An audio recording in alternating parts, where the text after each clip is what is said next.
Hello again. I'm Susan Varghese, the coordinator for the Devotional Committee at Southern Asian Seventh-day Adventist Church located at Silver Spring, Maryland. I am delighted to present to you some of the amazing people who shared their personal testimonies to be used as daily devotionals here at Sasdac. Here we have Cinthya Daniel with us. Cinthya assists in the church as an assistant clerk and also worship coordinator. Cinthya, what made you participate in this project?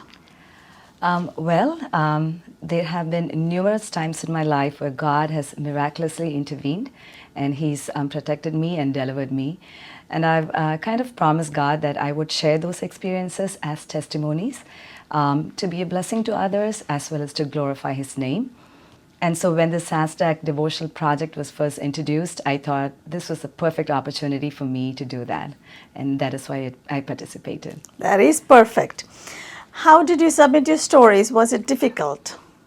I submitted them online on sasdac.org. It was a very easy process, pretty straightforward. I just had to go follow the guidelines, and then I submitted it as a Word document, and I attached it to the link that was provided. So yeah, it was very easy. Thank you.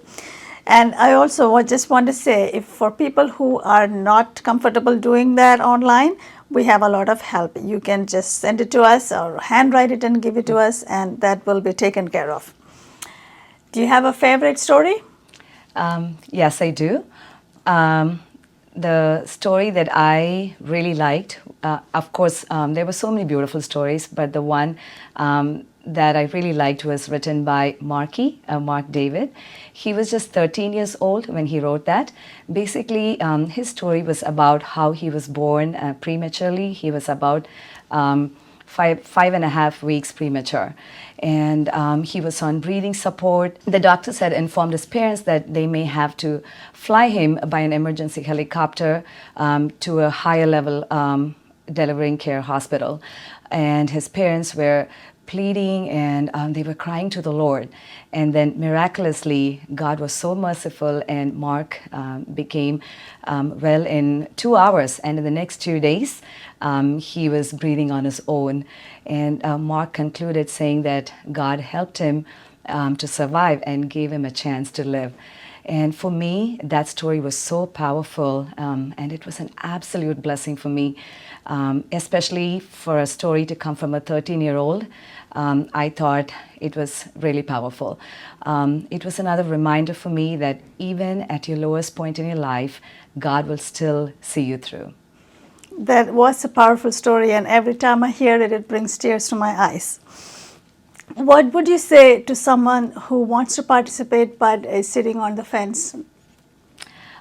So if you're someone who's thinking, well, I really want to write, but I'm just not that eloquent, or I'm not a great writer, or if you just don't have the time or the resources, all that I would say is just pray about it. Just ask the Lord, please help me to share my testimony. And definitely, I guarantee in no time, you will have the prompting of the Holy Spirit and you will be sharing your testimony. Yes, and yet again, to add to that, if you're not comfortable writing, just call us over the phone and tell it to us, and we will write and submit it. Did anyone prompt you personally, or did you just see the announcements and decide to participate?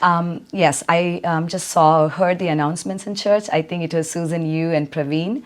Like every week, you were up there during announcement time, announcing and promoting the project.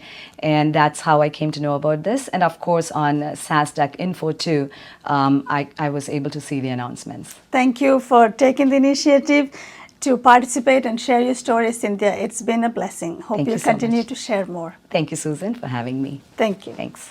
In 1 Thessalonians 5:11, we read, "Therefore, encourage each other and build each other up."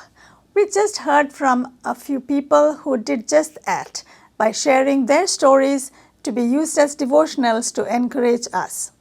We invite everyone, Sasdac members and friends, to share your testimonies so we can encourage each other. To share your stories, please visit Sasdac website at sasdac.org. Go to upcoming events and devotional project. Thank you and may God bless you.